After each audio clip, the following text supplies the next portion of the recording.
So time for the open mic. Please keep in mind, family friendly. Several of these places, other readings you can go do whatever you want, but we're here in a public venue, so just please keep that in mind. 5 minutes. So I'm going to kick it off with a couple. We've got 11 of us on the list, so that'll take us till just about 4 o'clock. So we're going to cruise on through. So I think I'm just going to do one little short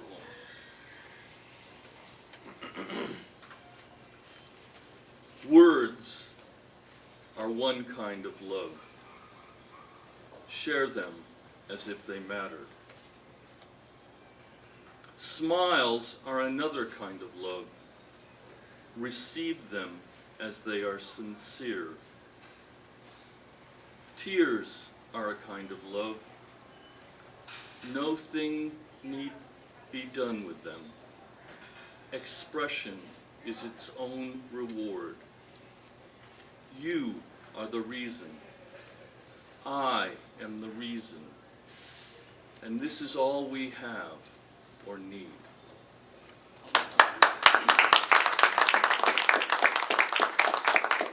Our first reader, Joanne James.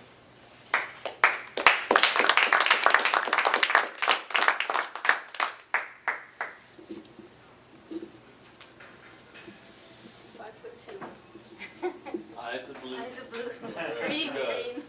All right, you're going to need to be just a little closer. There you go. How's that? That's pretty good. I'll talk past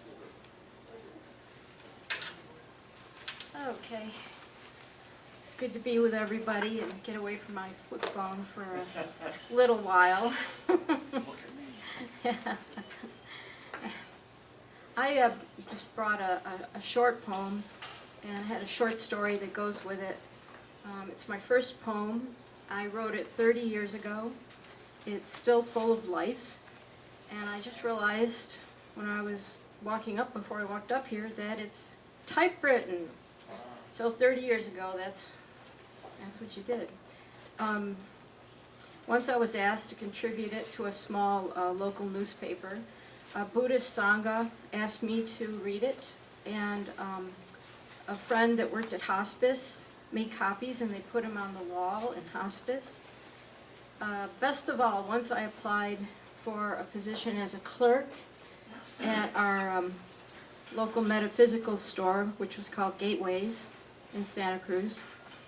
And instead of a resume, I sent them this poem. And they called me up and they said, would I take a position as store manager, not the clerk? So this is my, where this poem came from, it's my gift. There is a large and beautiful flower opening, and we are its petals. Over and over, lightning strikes the heart of this earth from the heart of each one of us, held in the dark and demanding storm of life. We are petals slipping open, slipping milky towards the closed eye of night. Our lives are the petals woven in secret circles as the open throat of earth swallows us one by one. The large and beautiful, the dusky flower remembers each one of us. We must take no chances with the depth of this velvety beauty. The large and dusky flower remembers each one of us by name. Thank you.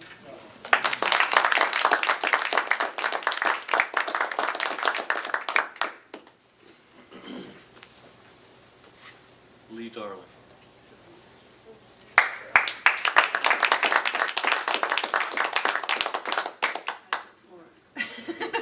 Or something like that. Yeah. Good, I think. Can you hear me? Can you hear me? Yes. Okay, I've got two. They're both short. This one, I was working on writing the life poetic, and it says, start where you are. So where I was this. Dirty dishes occupy my countertops, protest my teen-like sloth, lobby me to do this homework now. I resist, slink toward the hall, circumvent the kitchen. Do I have to? I whine. Where do you think you're going? That voice in my head demands, stern tone not to be ignored. Silverware clatters into the basin, subdued riot plunged deep in scalding water. Inhaling soapy lavender, I scrub, scrub, scrub, then rinse and stack. Plates and glasses gleam, warm me with memories of Mom's approval.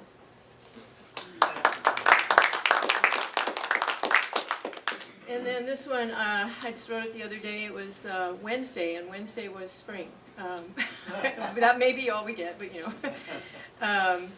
So it's titled, Wait, Isn't This February? I hiked a local trail on Wednesday, one that inspired many of my poems and blog entries.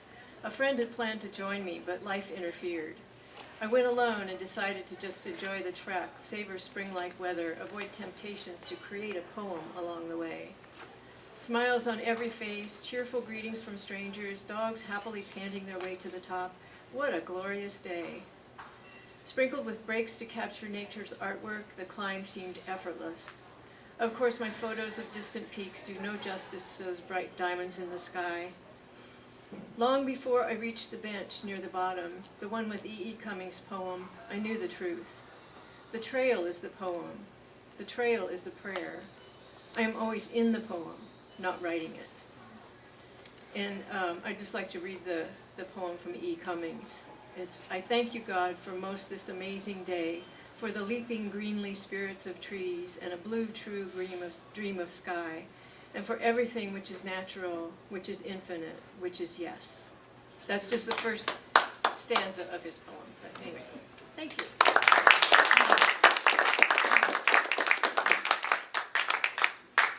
All right. My friend Jeremy Cook.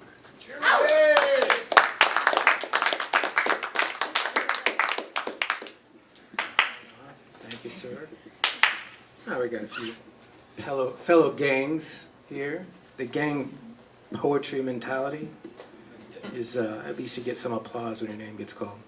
Feels good sometimes. I have to say I really enjoyed, Charles, your spontaneous combustion up here, and Leo making me think about things that I don't really want to think about. Kind of like the women's movement, right? We got to think about this stuff for change to happen. So if you become famous, I would suggest, I'm just making a suggestion here on a tangent, don't put your face on the cover of a book. And especially don't make a life-size poster. So like, as people are saying their poetry, I'm looking to my left and there's Justin Timberlake over there, and I don't want to see it. I have nothing against him. He's there looking at me, smiling. I'm like, what are you smiling at? He's not telling me. There's something just strange about that. So, anyways, it's different, but there's something wrong with difference sometimes, right? But you guys' difference was awesome. So, difference. That's my thing lately. Difference, like you're different than me. But without that difference, I wouldn't be me. So you're me, but yet we're different. So that's strange.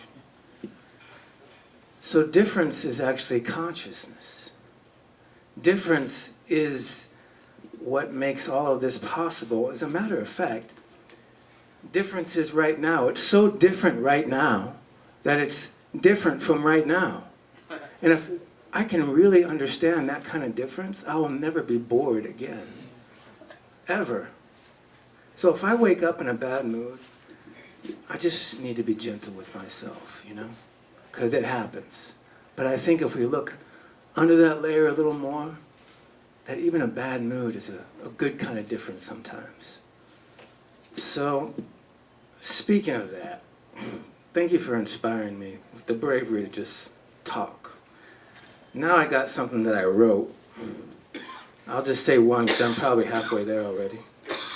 Let's see, which one? Let's go before and after. Please don't think I'm vain.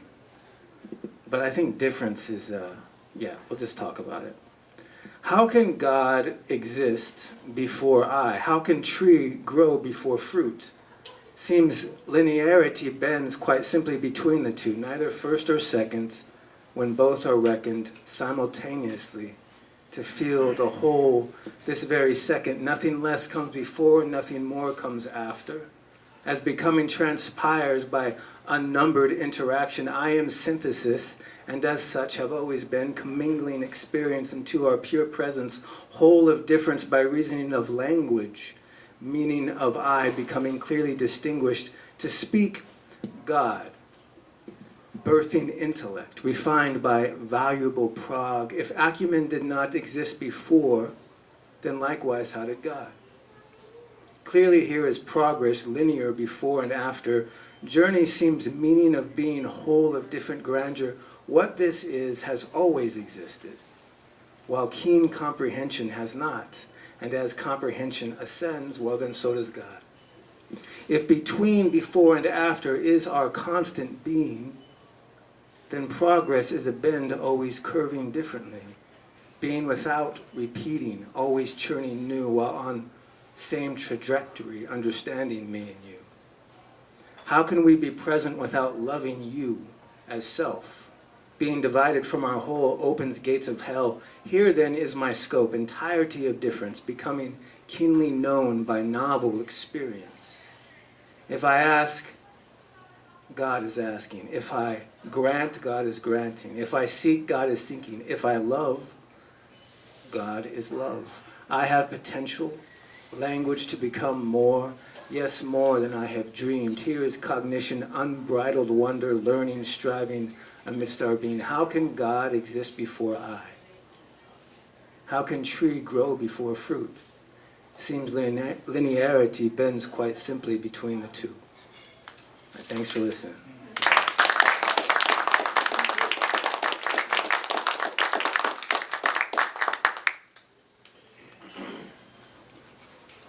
Thank you, Jeremy. So, Michael or Michelle Brennan? All right, Michael. Thank you. I'm part of, I've shared the stage with Leo and Charles for years, and I guess we're like people that perform at the Poetry Night is like, I've considered like a constellation. And so I've followed the constellation to Barnes here. So one thing I do is I put music to poetry. So I wanted to sing a poem by a guy named Juan Ramon Jimenez. He won the Nobel Prize for Poetry in 1956. So is it okay to stand here and sing? Okay. Sure. This is a guitar.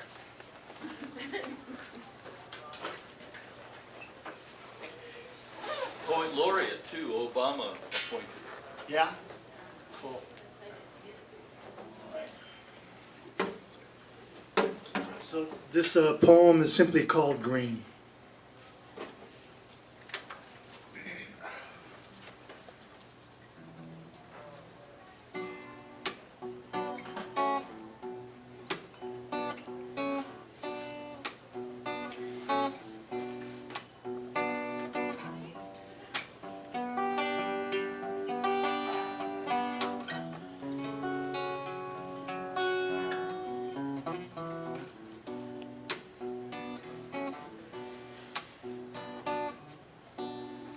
Green was the girl, green eyes, green hair.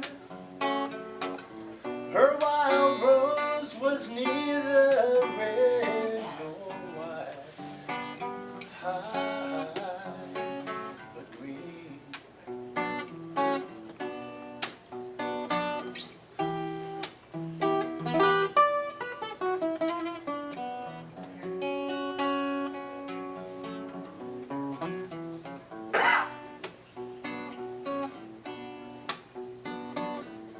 Through the green air she came, and the whole of torn green. Her shining foam was neither blue nor white,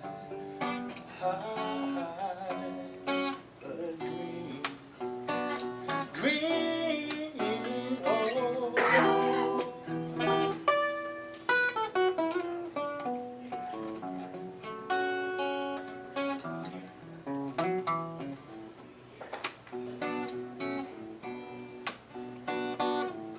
And over the green sea she came, even the sky turned green.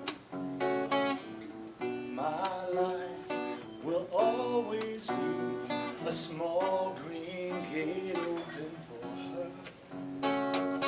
My life will always leave a small green gate open for her.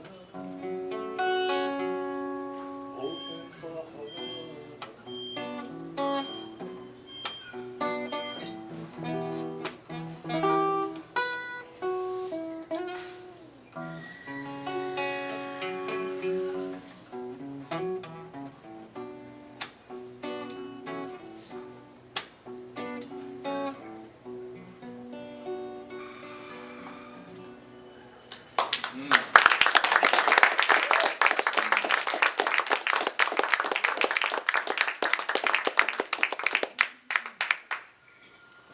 Very nice. I love it when we get a little music.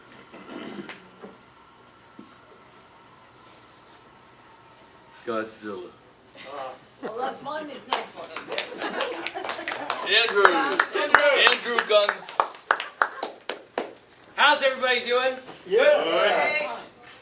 Considering the social criticism of the first two poets that were featured, I think this will be quite fitting. The poem is called "The Problem with the World Is." And I'm going to tell you what the problem with the world is. Tell it. To be well adjusted to a society built on brutality is not sanity, but depravity.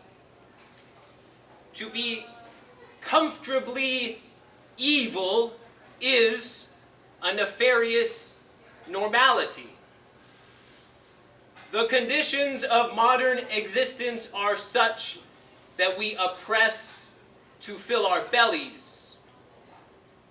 What belies common anxieties is an understanding that the whole shebang is missing something crucial to humanity. The casualties of culture populate our corners. Those who play the game pass by, but are not any better off for their semblance of law and order. Bankers and politicians are basically glorified mobsters with the courts at their disposal, stealing taxes from homeowners while ousting them from their houses. Peace is maintained by a kind of violence for which there is no legal recourse. Resources are hoarded with no consideration of the common good. Lip service is rendered instead by professional actors hired into the highest offices in the land. A White House built on sand is visibly slipping from erosion. Oceans are blackened by the force of our confusion. The atmosphere grows tired of inhaling our pollutions. Vehicles are filled with antsy people with hundreds of horsepower, but who impatiently grit their teeth in their wagons pulled by all those horses. Bottles of opiates sell off the counters of pharmacies because the great heavy-set country of America can't get enough downers to lull it into complacency. Stadiums are the new coliseums where we derive pleasure by watching people publicly abuse their bodies. Bleachers packed with fat families yelling. By policing everybody with our military, we can make sure nobody fighting for their freedom interferes with our monies. School will teach you how to fit in by being phony. Our social duties and obligations have nothing to do with equity or morality. Religions mostly babble with no real relevance to the reality of suffering. Universities are factories manufacturing cogs who play their roles pretentiously. Technology keeps you tuned into the social conditioning. Science helps us kill each other more efficiently. Solidarity would collapse without an ever-present enemy. Terror is not just the tool of terrorists, but also of news outlets and government agencies. What doesn't get proper attention is the human trafficking which proliferates through all of our cities. Yes, it's true. If you are doing well in a sick society, I think you're disgusting.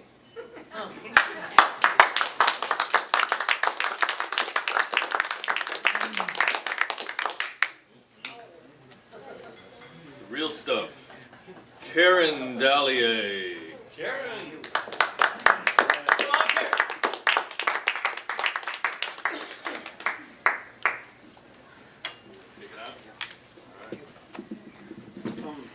Good afternoon, you guys. Good afternoon. Thank you for sharing your poetry and your heart desires and whatever it takes. So I didn't really meditate on what I'm going to say. Like this gentleman, Charles, I've been doing improv for years.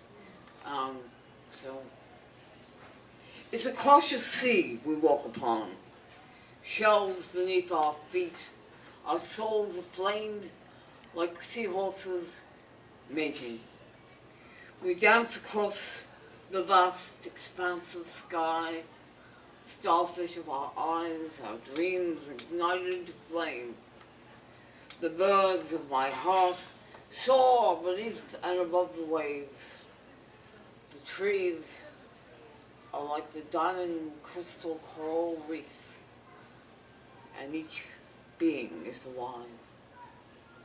I look upon my kitchen floor, and there a couple of cockroaches come to greet me, hungry beggars and ferocious fighters for freedom. These bugs and I have two things in common: what we feel and what we need. I seem to need more than I feel sometimes, and like a scavenger of dirt and debris, I look across the counters of my mind like wreaths and wreaths. The unstoppable passion of the ocean is in my kitchen as well.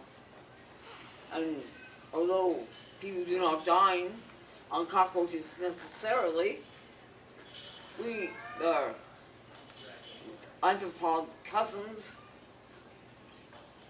more or less. I am lost in an ocean of my misgiving. My dreams seem tarnished like a shipwreck below the waves. kitchen is wanting a sweeping. The cockroaches are hungry. And snails of sea and snails of land wander in a circular fashion towards their home. When I find myself in times of torturous thoughts, I find that I can no longer say what I mean. My ego begs for recognition. My stomach hungers for the knowledge of love. And my heart is an empty shell to be filled.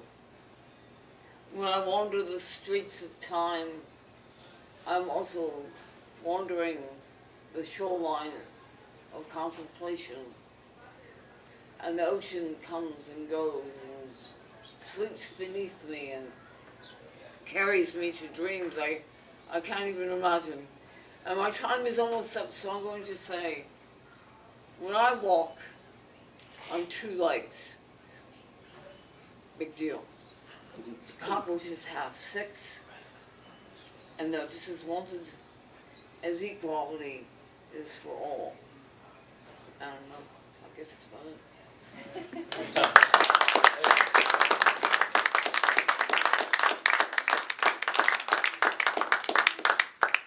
Sandy Scher next. Okay, yes.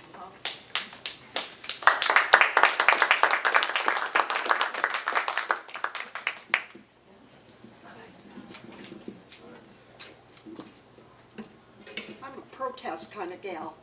So as I'm reading these, as I looked over some of my work, I'm picking some poetry out and I'm thinking, man, I'm griping about an awful lot of stuff here, but it's what it is. The first one's called Fresh Fish. Beneath the poisoned surface, oil black and sunless, these fish, survivors from an ancient time, now swim in sorry circles until some man burdened they dive. Once on the ocean floor, a new light, this leaking drum of radiation, blinds them, so that groping for the surface, they are netted and served on lovely white banquet tables.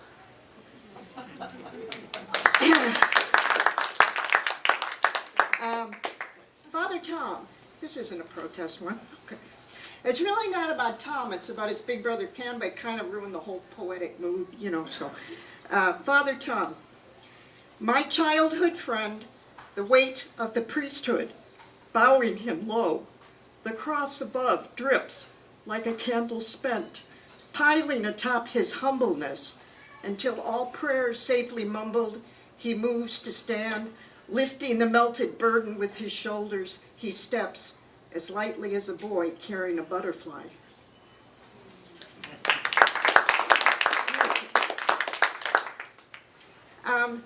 This one I wrote after going to Washington, and I love Washington, D.C. Well, I used to. I won't go there for a little while again, probably about 3 more years. Anyway, it's called New Recruits. Against the black backdrop of the wall, olive-clad Boy Scouts rub their grubby fingers over the lists of dead soldiers' names.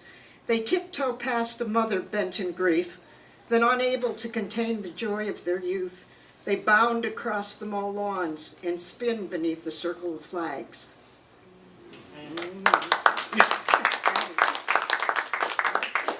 And the last one I'll read,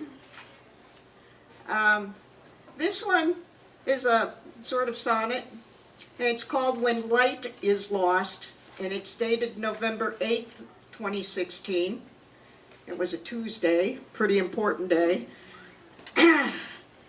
Now, in late fall, when beauty is at bay and leaves us laboring neath a lesser moon, obscured by clouds and fog, we start our day too late, and then we end it all too soon.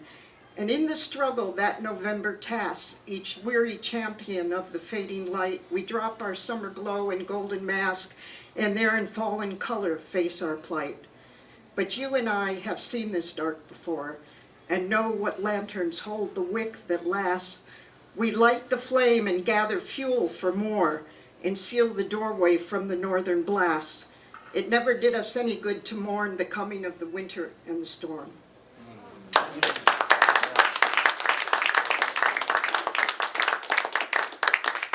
Please welcome Joshua Mertz. Come on, Joshua.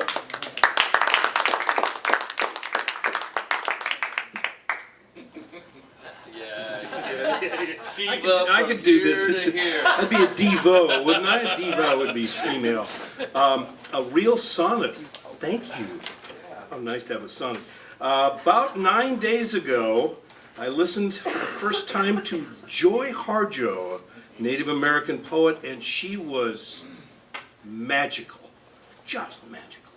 She spoke about the tricksters. And the tricksters are so important to us, to our spirits and our societies. The wacky ones, the coyote, Loki, and she mentioned Rabbit, which is the trickster in the Muskogee Creek Indians. And I thought about the other trickster, the one that is so European, is the fool.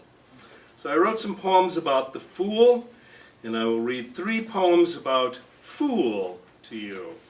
This is first called Without Fool. When there is no fool, the kingdom falls. It flails and fails and stalls without the other side.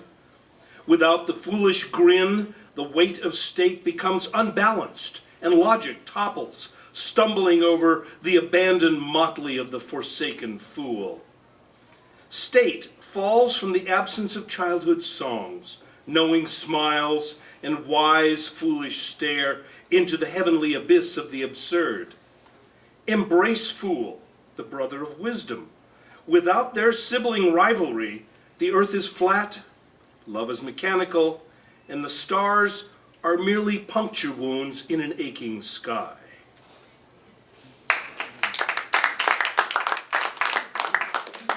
And now here's Fool in the City. Fool in the City. This is no place for foolishness. It is a place of rigid lines, hard surfaces, people going places that are not places, faces polished with money, the perfect canvas for fool. Fool walks the wandering streets, handing out curious looks like candy for Halloween, dancing for the police, speaking to people waiting in line, haunting coffee shops, for fool so loves Java. He argues with strangers who need to be argued with. Fool opens a Facebook account under an assumed name. He runs for mayor and loses. Fool walks into the forest and never comes back. He has new kingdoms to conquer, other smiles to smile. Yet fool remains in the dance on the sidewalk and the strange lights above the city.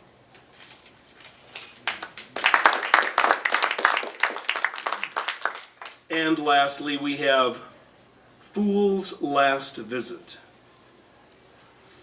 At the end, will Fool come to your bedside and make you laugh? Will he bring a purring cat to lay on your chest? A dog to lick your feet and tilt his head in puzzlement? Will you share a bowl of ice cream with Fool as he magically changes it to your favorite flavor? At the end, as Fool rides to your bedside on a beam of sunlight, will you be brave enough to give him back all the laughter he loaned you as a down payment on eternity? Yes. Yes, you will. And, payments met and debts erased, you will mount the sunbeam beside the smiling Fool, and together you will ride to the moon. Thank you.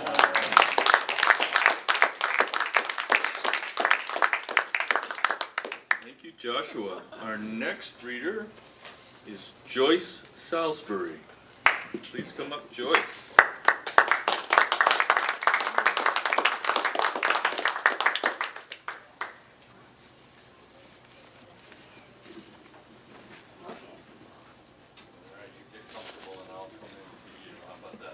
I think so. That's fine. I'm not always dressed in black. I went to church this morning. Anyway, I'm going to read 3 poems. One is about walking my dog.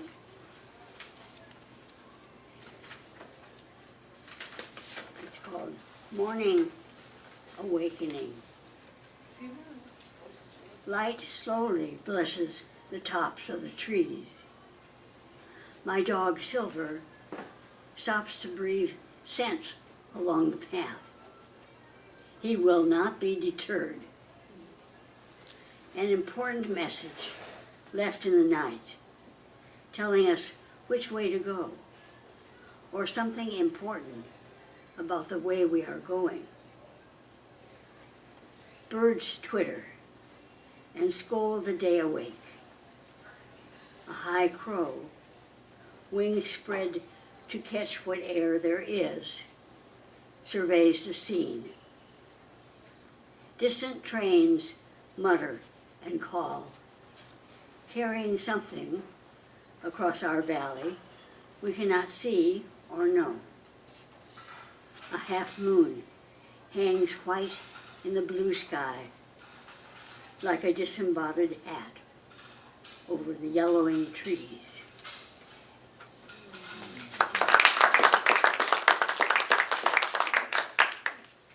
Then I have a couple of fishing poems. Fishing off Winchester Bay. Sentinel cormorants stand on the furthest rocks of the jetty, silently watching our passing to the deep sea. The bar is flat. Only a gentle rocking tells us we are out. The shore drifts away, and we are free of the land, only seen when our boat climbs a wave. Our baited lines connect us to the water, and we wait for the sudden pull.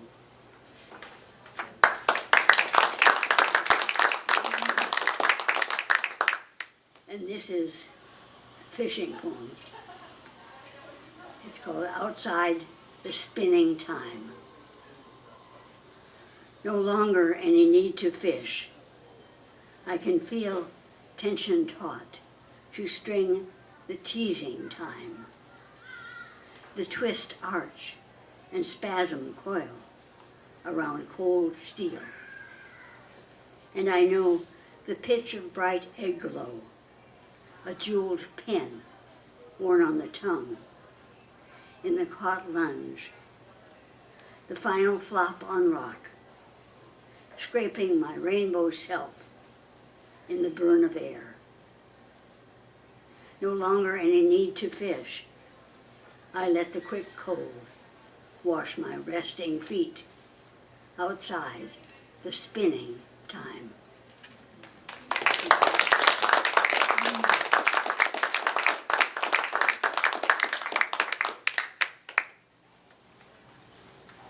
Next reader, Ralph Salisbury. Please come up.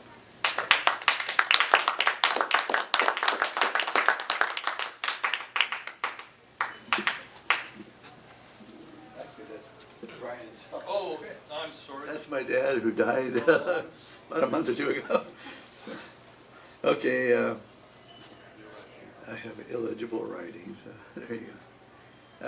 Okay, I'm going to read a bunch of silly, very short Ogdenashian poems, but first I'll read, because everything was so issue-oriented, I'll read an ecological thing I recently hand-wrote. I haven't got anything on my computer recently because the computer is haunted by poltergeists. But anyway, okay, let's see. You can take my hill and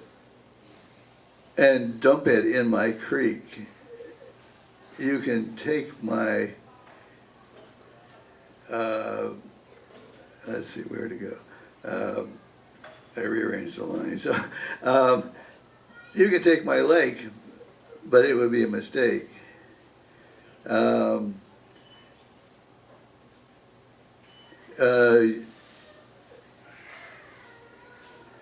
You can take my river and it wouldn't make me quiver. I don't think you oughter. What's a town without water? But if you kill my ocean, you can't grasp the notion. I know you just don't care, but would you miss the air?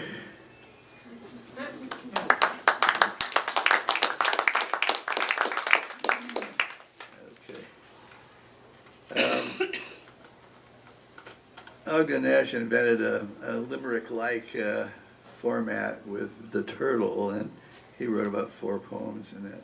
I just wrote a booklet of like 40 poems with the same format. That's 4 lines rhymed and so on. Okay, let's see. This is a random selection of some of them. Chameleons. Chameleons will change their shade to blend right in or charm a maid. Politicians all, which self is real, none left inside which they conceal.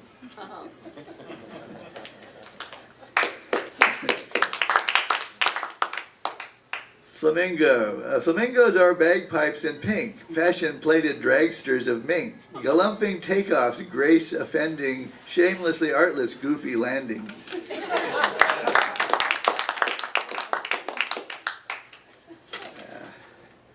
Gull.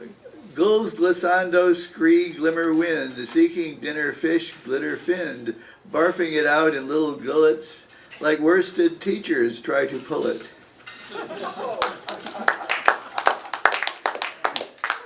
Okay. Porcupine. The porcupine is dressed in quills that make it hard to get his thrills. I am impressed that one so spiny takes such great care to get some hiney.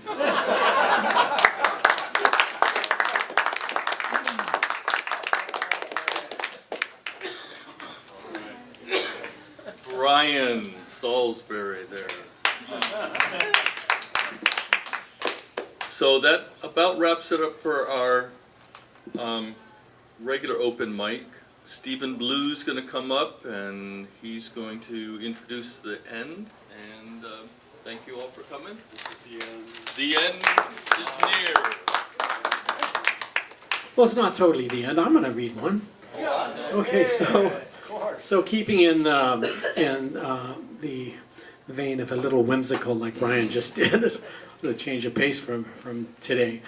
This is a new one I've been working on, a little bit rough yet, but it's a little whimsical.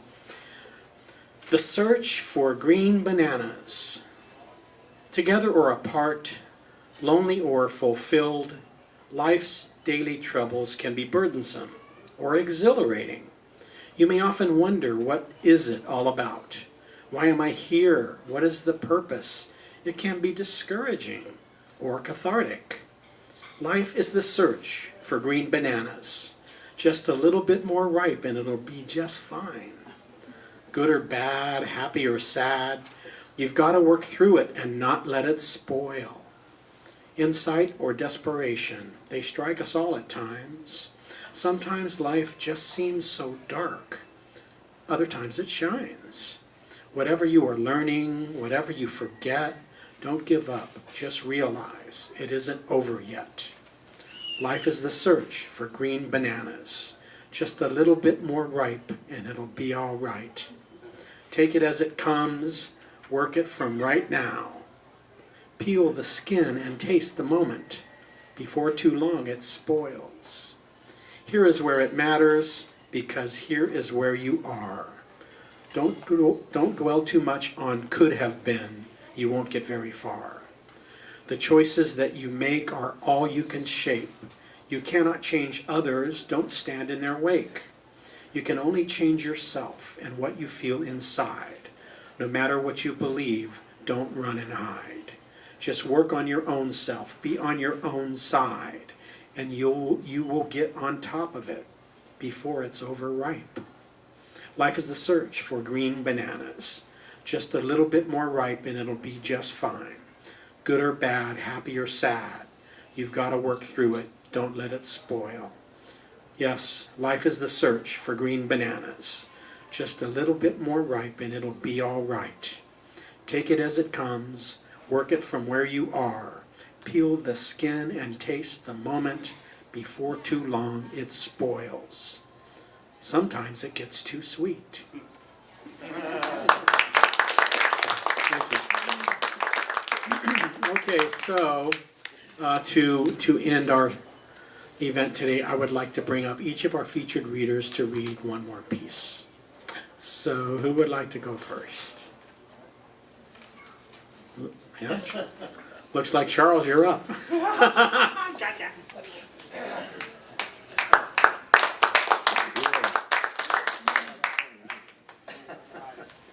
Oh boy. Which one?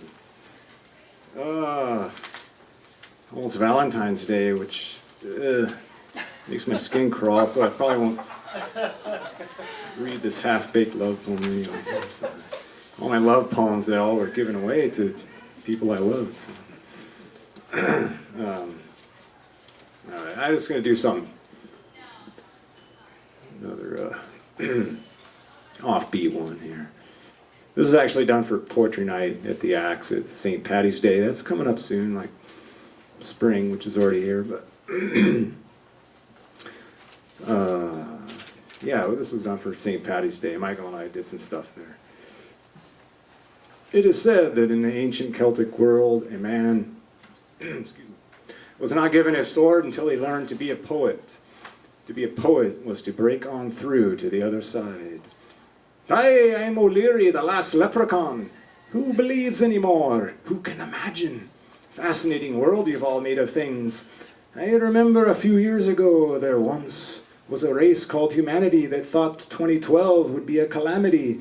They must have hired Wall Street crooks to cook the Mayan books and bailed themselves out for eternity. In a sense, they doubled down on dumbness's indemnity. For they say what you don't know can't hurt you, but I say what you don't know will save you. Imagination is the magical key to save the train wreck of humanity from seeing reality as just 1 and 1 is 2. Since when has that ever been the only true? Now I know a thing or two about religious blues. St. Patrick wasn't so kind to my leprechaun crew. And war and terror be nothing new, often fueled by humorless religion. Stripped of all poetic vision, but there's something else we should healthily fear too. Rationality, cut off from heart and soul, imagination's abode, is its own special brand of minds gone cold, messed up by going for the gold, and cut off from nature's real treasure its wisdom holds. Just ask my cousin Oishi, the last so-called wild Indian, native of your land, while he made his last stand. The progress of mere cleverness will save us or do us in. The devil's the con artist who will lead us to the Borg, that life-hoarding and quantifying Star Trek horde that, like pixel cubes on a digital screen, only skims life as it seems. But imagination is an art to take you to the core. So that's the end. I'll say no more.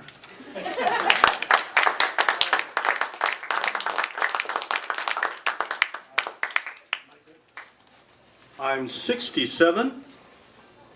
Why do I keep working on a revolution that I wouldn't live to see the end of, and I may never work, and blah, blah, blah. Why do I do it?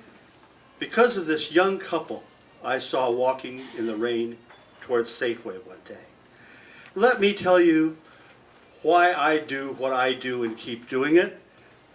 And at a certain point in here, if you're paying attention, you'll be able to help me with them as well. It's called Paper Bag Poetry. Rainbows and rain walk together on the wet sidewalks. A shy girl and a young man without the muscles for a mustache. Yet she's strong for him and passes the car keys to him and carries the grocery bag against her breasts like a baby as he drives. As he drives, he's looking for their song on the radio all the way home. There is so much they have to hope for, and so much we'll never know. Standing in the kitchen of the mobile home that they call home, where did that box of crackers like little goldfish go? Who slipped the gossip magazine with the big breasts beauty queen? He pops open a beer and gives her the first gulp to her. They stand on that yellow linoleum, all poor people know.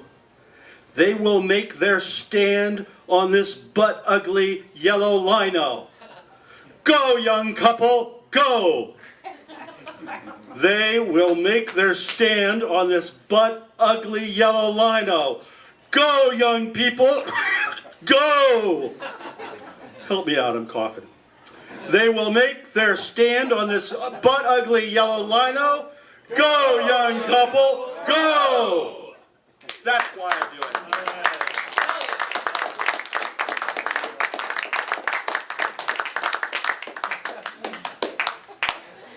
Okay, that was a little risque for here, but that's about how risque we can get. That was good, though. Let's give another hand to our featured readers, Charles and Leo. And how about a hand for all the poets who read today? Thank you all so much for coming. Let's see. I hope you enjoyed our event. As a reminder, we're here on the second Sunday of each month. We look forward to seeing you again next month when our featured readers will be Lee Darling and Joanne James, right? Joanne. And again, I'd like to remind you to please help to support the work of our authors by buying their books and supporting them online. Pick up one of our flyers over there. All the information you need is on the flyer, so please take one. Thank you all for coming. See you next time. And thank you for doing it.